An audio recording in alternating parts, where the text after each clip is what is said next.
ցանկացած մարդ կլինի իմ հարազատը, իմ բարեկամը, թիմակիցը, օրենքա խախտել,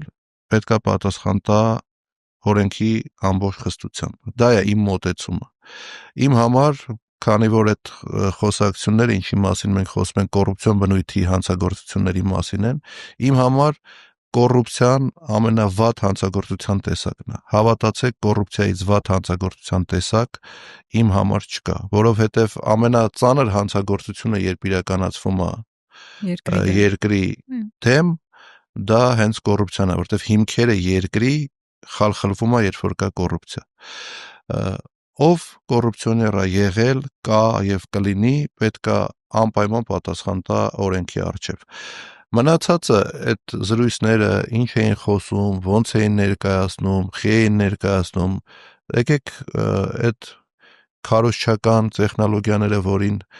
5-ին գումարած տիրապետում է իշխող ուժը, եկեք այդ հարցերով իրանց դիմեք, որտեվ ես քարոզչությամբ երբևիցե չեմ զբաղվել, ես իրականացրել եմ իմ գործը ու հավատացեք, եթե ես իմ գործը իրականացրած լինեի ոչ պրոֆեսիոնալ, ոչ բարեխիղճ եւ չանեի այն ինչ որ ինձ օրենքով վերապահված լիազորությունն է, ես այսօր թիրախավորված կլինեի թե ընդդիմադիր դաշտի կողմից, թե այսօր քրեական գործերի շարան կլիներ իմ նկատմամբ պաշտոնական լիազորությունները անցնելու, չգիտեմ, կեղծիք թույլ տալու կամ կոռուպցիոն բնույթի ինչ որ մի հանցագործության վերաբերյալ։ Տեսնում եք, ոչ ենկա, ուստի ես ելի եմ ասում, մնացած քարոզչական թեզերով ինչ եղել է այդ հարցերի հասցեատերը ես չեմ, մնացած հարցերով ինչ արել եմ, ես արել եմ օրենքներով